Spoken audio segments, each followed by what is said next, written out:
doing right now.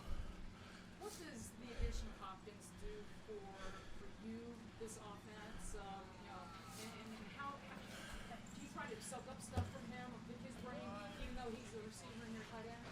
Yeah, with pass catching, it's a lot of similar stuff. So definitely watch everything he's doing because I know he's an elite pass catcher.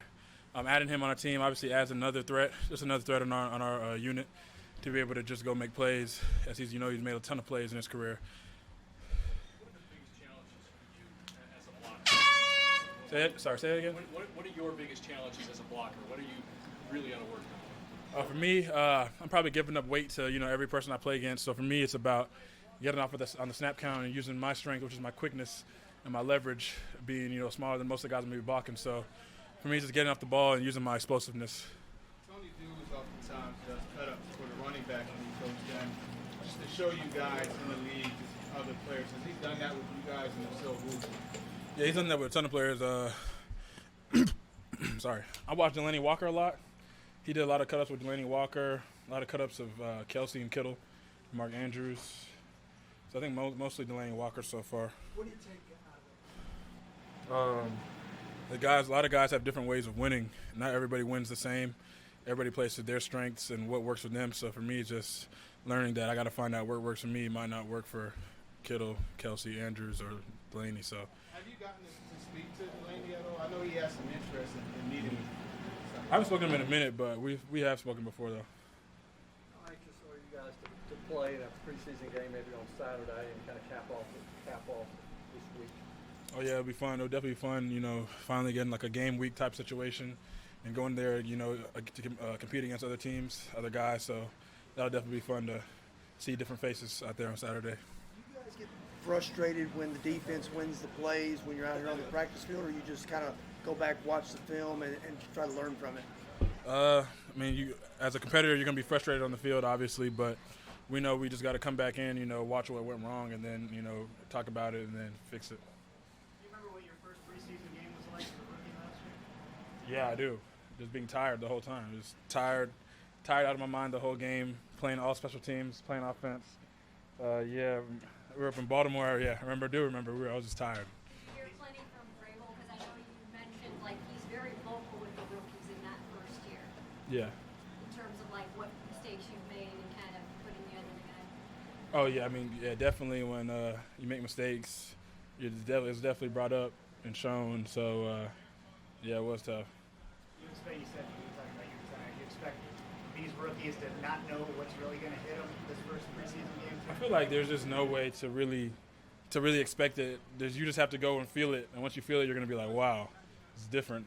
So you can't really prepare for it. It's just you just got to do it. How do you prepare for it with a year under your belt? How do you prepare for the preseason game? What are you looking at? Just execute on our fundamentals. That's why I just want to go out there and make sure that we do. Just execute on our bread and butter stuff on offense, things that we're going to carry into the year. How has the training been different for you? Just suppose the last year going through the draft circuit and all that, and then this year being able to ramp it up, in preparation for the season. You talking about training in the off season? Yes. I did the same thing. I went back down to Fort Lauderdale. Super hot down there. Got to run around in the sun a lot. Did some training, did some speed training, tight end training. I got everything down there, and I was pretty much just working 2 times a day in the heat to get prepared. I would imagine that your percentage of reps, it was 37% last year. It's going to go up this year. Did you do anything different conditioning-wise? Conditioning-wise, I just did what I did my whole life, just run around in the hot sun. Really early in camp, but how's the schedule been as far as keeping guys fresh where you don't get the camp legs maybe at some point? Oh yeah, it's been pretty good. It's been good. We go twice a day, and then we'll have a jog through day to get our legs back, and then we'll go back and we'll get back on it later in the week, and then at the end of the week we'll have our off day on Sunday. So yeah, it's a pretty good time to get our legs back. Jake, how do you rate yourself as a blocker now compared to say this time a year ago? I'd say better, but still needs improving, as everything in my game does. What kind of guy is Thomas McCoy? He's only been playing football since he was 19 years old. Yeah. Is it hard to have you gotten to know him, and can you see maybe a faster growth curve for him because everything is so new to him? Yeah, that's my boy Thomas. Strong, one of the strongest, if not strongest, dude on the team. It's actually kind of crazy the stuff he does in the weight room. But yeah, he's definitely improved a lot this year, especially blocking. Like it's been amazing to watch. You know, he just kind of just locks guys out with his arms and stuff. He just keeps them there, so he's just really strong. And he got that roster exemption last year on the international player. How much did you see him grow in that year? Oh, a ton. Like seeing him now, from now to back then, like just way better. And that's obviously a testament to him. He won our off-season Player of the Year award because he's just put in so much work and so much grind. And yeah, I'm excited to watch him play. You thought about maybe making a trip to the Netherlands to see him. Did you ever do that? And if I'm gonna so- do it. We're doing it this off-season coming up. There's no fullback on the roster per se, so Vrabel said that the tight ends are picking up some of the plays where you'd have two guys in the backfield. How's that been, kind of adding that to to your plate? I mean, last year I did a lot of fullback stuff, so for me it's just normal. So Had you ever done anything like that at Maryland or anything? yeah, Do you like it back there? yeah, it's fun. It's easy. You just run and hit a gap. Sorry, they're asking you to block more, obviously. How do you balance attacking that, maybe adding some weight or some muscle versus the skill set you have, which makes you a really good receiver and being athletic? You know, have you tried to add any weight? Is it a balancing act there? Yeah, I'm at a weight right now. I was actually a lot heavier in my past. I'm trying to get back to where I was, back in college. And that way I still look the same as I do now. So it doesn't really affect me in terms of running around. Where are you now and what do you want to be? It's like 245. That's good. Appreciate you. Thank you, Chip. Thank you, guys.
Kevin, you've watched Jake come in as a rookie last year, and now he's kind of being expected to step up in a big way for this offense. How has he grown, and do you think he'll be ready for to take that step? 100%. I just like his attitude.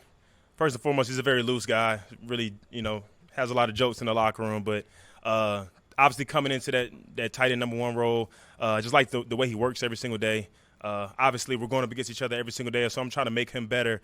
And we're, sitting on the side, kind of talking about routes and different stems and different things that can help him as far as when he's going up against other, top safeties in the league. So, looking forward to a great year for him. Staying on tight ends, he was just talking about Thomas Odukoye and the way he's progressed, from the international program last year to now. What have you seen there? Yeah, I mean, like you said, a guy that came in, obviously probably didn't, I wouldn't say know a ton of ball, but obviously he's learned a whole lot since, he was on the practice squad last year.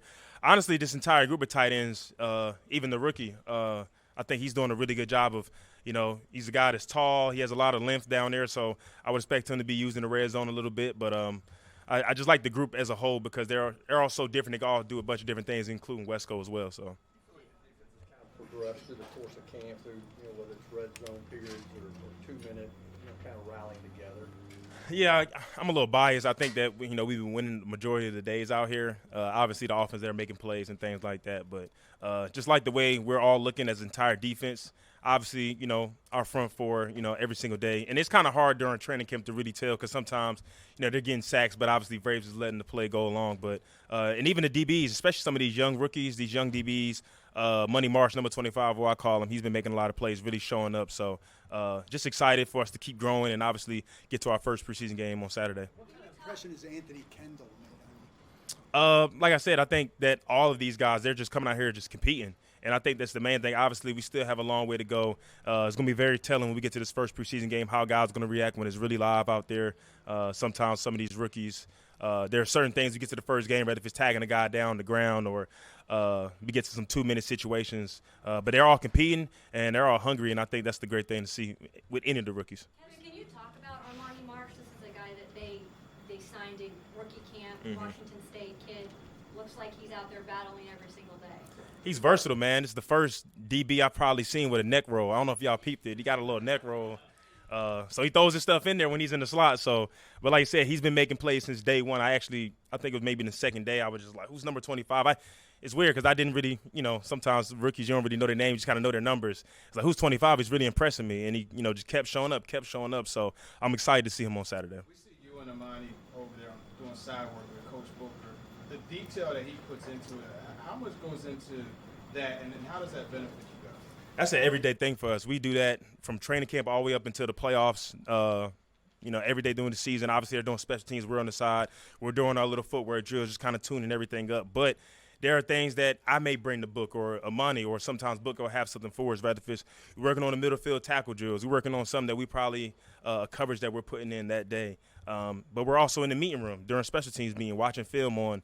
But if it's other top safeties in the league, watching their man coverages, watching different things they're doing, and obviously watching the tight ends we're going to play this year and watching quarterbacks. So it's a lot of work that gets put in, a lot of detail. Me and him, we talk so much about the goals that we set this year, obviously for the defense, but for ourselves personally, numbers of turnovers that we want to get and things like that. So we have high expectations for ourselves.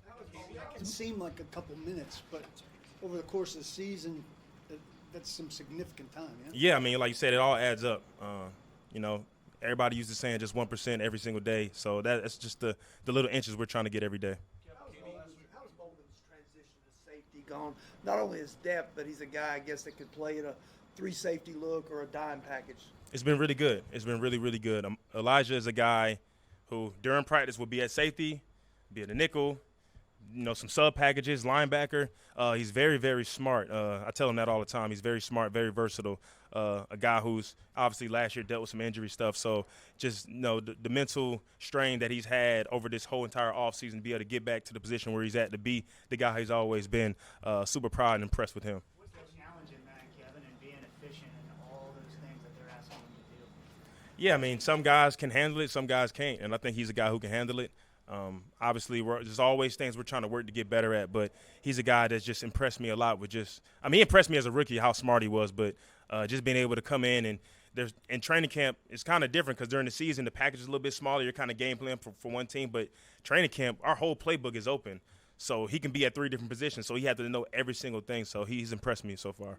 You're looking forward to seeing Armani play on Saturday. What's preseason games like for you and maybe some of the veterans who are probably not going to play, but you're going to get to watch guys who are working? I just try to be a coach. Try to do as much as I can to give the guys something. If it's something that I'm seeing, because obviously we're watching the film and the meetings, if it's something I'm seeing that can help them out, help them play faster. Because I remember when I was a rookie and I was out there and, you're going out there the first drive or 2 drives and all the vets, eating sunflower seeds with their hat on. But you want to be that guy that's kind of engaged and, making sure that you're just giving them everything that you're seeing on the sideline because these guys are fighting for their livelihoods. Their guys are trying to make teams. So I'm going to try to do as much as I can to help them out. We talked to him last week. Said you guys have played together so long, you kind of both always know what each other's doing. How much does that continue to develop over time, and how great is it to have somebody next to you like that? Who had that feeling? It's been great. You know, Monty's first 2 years, he was, you know, kind of coming in on third downs, sub package, because Kenny Vaccaro was me and him was starting. So we finally really got our first 3 years together, and it's been impressive. Actually, this is going to be our third year starting together. But Amani, man, he impressed me since he was a rookie. He's a smart guy, very instinctual. You know, hopefully, obviously, he had some injuries last year, but, you know, me and him having a full season together, I think it's going to be great this year. So, like I said, we're in meetings always competing with each other, setting goals and talking about different things we want to do. So, love lining up against Amani or lining up with him. Coach has said that he's had to pull you out at times because you're calling everything for everybody, and he needs the young guys to figure it out for themselves. How hard is that for you to dial it in and let young guys figure it out? Yeah, at first, you know, this has been a couple years he's been doing that. But at first, I really didn't like it like that. But now I kind of just understand what he's trying to get accomplished. At the end of the day, we all have room to grow. And, you know, it's the same thing with Jeff. You know, Jeff's out there wrecking plays, and he kind of pulling back a little bit. So, but at the end of the day, it's all about trying to get everybody better because I've learned the last 2 years you're going to need everybody. You never know, you know, who's going to be out there, you know, right, if it's nickel, corner, safety, any position. So you want everybody to be able to get those reps and have those coaching moments on the field. On that same idea, Kevin, with Elijah, then when he's back there, how is he in terms of being able to do all that and communicate to everybody? Yeah, I mean, he's still learning. But I think he's, like I said, he's been really good. And at times, man, this guy has a lot on his plate. Sometimes, you know, as a veteran, you kind of help him out a little bit. Some things that he may not be thinking about at the time, I try to help him out as much as possible. But like I said, he's been great, man, learning all three positions that he's probably going to be playing. So I look forward to him to keep getting better. Compartmentalizing the jobs. Do you have any kind of suggestions for how a guy might do that? Yeah, I mean, at first everything's kind of moving a little fast, but I guess you're trying to slow the game down as much as possible. Watch more film. I mean, even being at the house, you know, I don't know if it's your wife or whatever, just kind of helping you walk through some different things. But at the end of the day, man, it's all about reps. The more reps you get, the more comfortable you get, the more the game slows down. You talked about being being an extra coach or whatever, trying to impart things that you've learned to guys. Do you do that to the other side of the ball, even though you're trying to win the play? Sometimes you tell a receiver, hey, you might be better doing this, or tell a quarterback, hey, don't throw it there, you're being baited, that sort of thing? Yeah, at times. I mainly do it when we get to the locker room. I don't really do it on the field because I don't want to give them anything that's going to beat me out there. But when we get in the locker room, we start to talk about different things like, hey, on this play, you know, this stem that you gave me on this ride really gave me some trouble here, so that'll be really good. I was talking to Tony Deuce, who's obviously coaching the tight ends now, and was telling him about we're doing one-on-ones, and it was a route that Chig ran. I said the reason why I didn't go for the little move you made is because, you know, you didn't give me enough shoulder or something like that. So like you said, at the end of the day, maybe we're on the field. Sometimes you don't really have time because you're kind of locked in practice, but once we get in the meeting room or just if I see a guy in the locker room like, hey, what was you doing on this play? And he'll tell me like, hey, if you do this better, you might make me go left, and then, you know, you'll have a little bit more space. So, because like I said, man, when you're a younger player, sometimes you don't really want to give people stuff because we know we're all getting evaluated, but I'm not, you know, I'm in a position where it doesn't really matter because I just want everybody to get better because it's going to help the team. Kevin, what are the expectations for the defense so far? What are the conversations like just about what this unit can accomplish? I think we can accomplish a lot. I think just as a team, I mean, rather if it's just the defensive backs, obviously we have our goals, but just as a unit, I feel like we can be just as dominant as any other defense in the league, and I think that has to be the standard. The standard is always going to be the standard. You know, Coach always say, like, he don't necessarily coach the results, but we coach the actions. And every single day, the actions is always try to be to the highest level. Obviously, we're not going to be perfect, but at the end of the day, when we marry our front seven and our front four with that pass rush and that run defense with the things we're doing on the back end, we feel we could be as dominant as anybody. No problem. Thank you.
Hey, welcome back.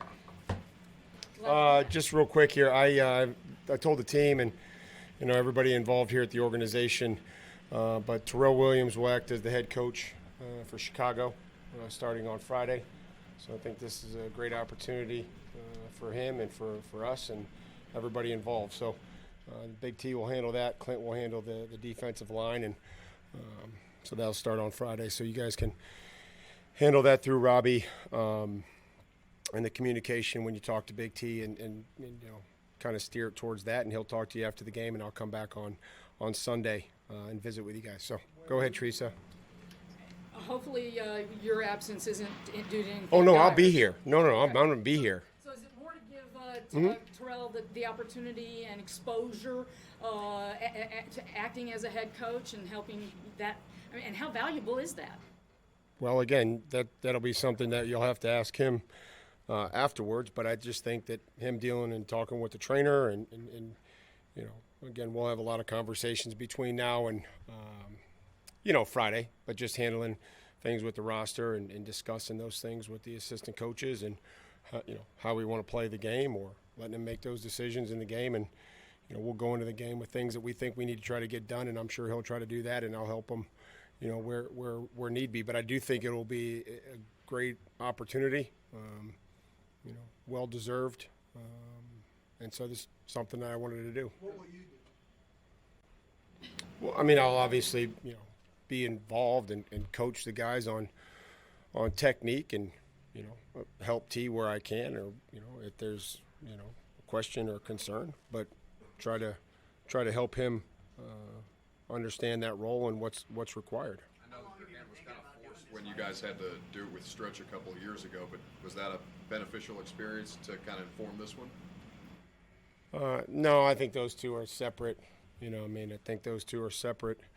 Wanted to be able to plan this out and talk to it and give T ample opportunity to prepare, for those meetings and his message and the direction in which he wants to take it.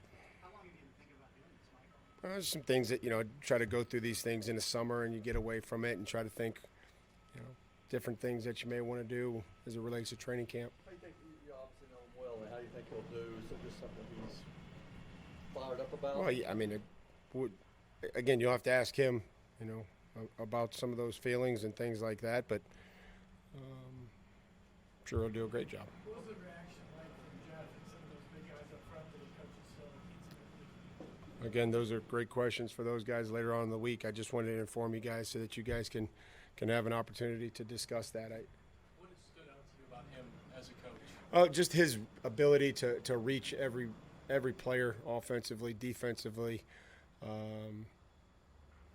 Great experiences at different places, and you always see him talking to guys across the ball, or O-linemen, or young players, veteran players. So. How did this idea kind of come about? Because it doesn't seem like it's something that's been done a whole lot around the league. I came up with the idea, like most of the other things we do. You see some of these undrafted guys like Tart, Naquan Jones, Peavy this year. How much has their progression into playing key roles for you? How much did that play into? Well, sir. No. I mean, just the ability to develop and teach players, and again, it wasn't about his ability to coach Jeff Simmons or develop some of those guys. This is an opportunity that was earned and deserved because of the vision that I think I have, and his ability to reach, again, have conversations with all different players and people in our organization from different positions and different backgrounds, and so. What about the running back position? How have you seen some of the guys behind Henry start to show up? Well, we'll see when the games come. I think that they're all doing some good things, and the special teams element is going to be huge, and they're all trying to find a role, and I think they're working hard at it. Protecting and trying to step in there. I saw Jay Ward today. Defense kind of had an overload pressure, and Jay Ward had to try to come back and save the day, and stood in there onto Nico, and I don't know whether we'd have gotten it off or not, but Ryan threw it to Hop and completed it on third down. So again, their willingness to just react and play, and that's what you're looking for when the games start. Is it helpful for you guys when the officials are out and Trey Avery tugs on Josh Wiley in the end zone, it's pass interference and there's no flag? Does that help you get used to the regular season? Well, I think regardless of whatever is called or not called, I think just having them here is good operation for us, for them.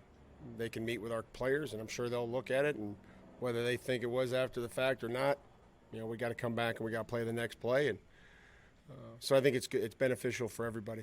What did you see from Justin Murray today in his first day? I thought he was competitive. He popped him in there at guard and was able to go in there and operate and function and act like a pro. How's Chris Hubbard done since he's been here and kind of taken over, getting most of the reps with the ones? He's doing good. I mean, he's working hard and trying to progress and push through.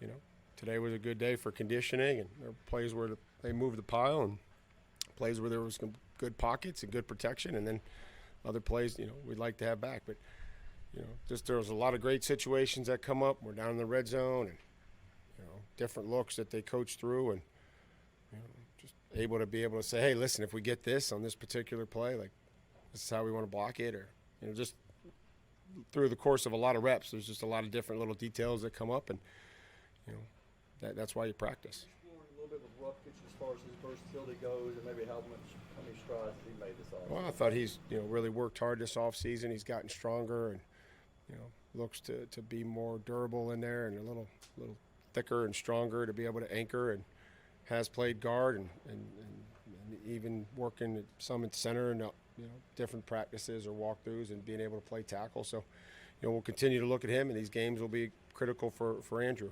How has Andre Dillard seemed to kind of settle in? He has some good reps today, and he seems like he's stacking some good days. Yeah, well, I'm glad you liked the day that he had, Teron. I appreciate the evaluation.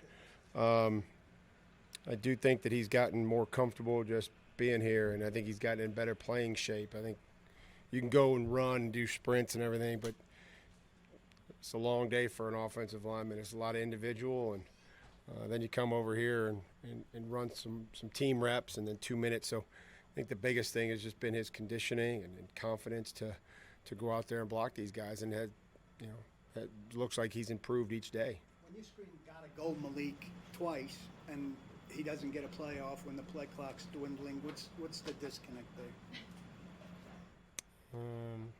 I don't think there's a disconnect. I think it's why you practice. This is early on in 2 minutes, and these situations are critical. So we'll make the corrections and we'll explain it to them and make sure that everybody's seeing it through the same set of eyes and that we understand what the situation is. And but there's going to be some of that as we work our way through. And would we like every 2 minute drive to go down there and kick a 30-yarder? Sure, we would.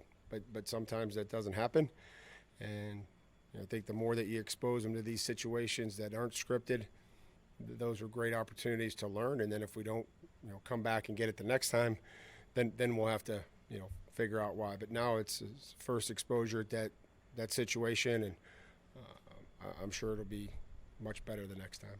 Kevin Byard said that Armani Marsh was somebody that has been impressing him and making plays from day one. That ring true for you as well? What have you kind of seen out of Armani through camp? Playing nickel and quick and, showing up. So, again, we just ask our players to play, and, Rand and I will evaluate the positions and try to coach. How's Elijah handling the variety of roles? Okay. Yeah. I think okay. There was probably the most, we went in the call-it period. Again, I told you, came in there on Julius and stepped up in there and has shown some versatility, and, probably we'll get some work at nickel eventually and making sure that he's still good there.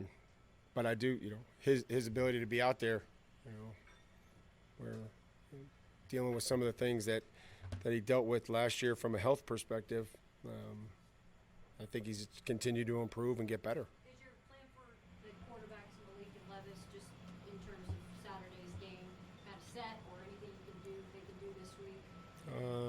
That'd be a question for Big T. Are we gonna have an opportunity to talk to him?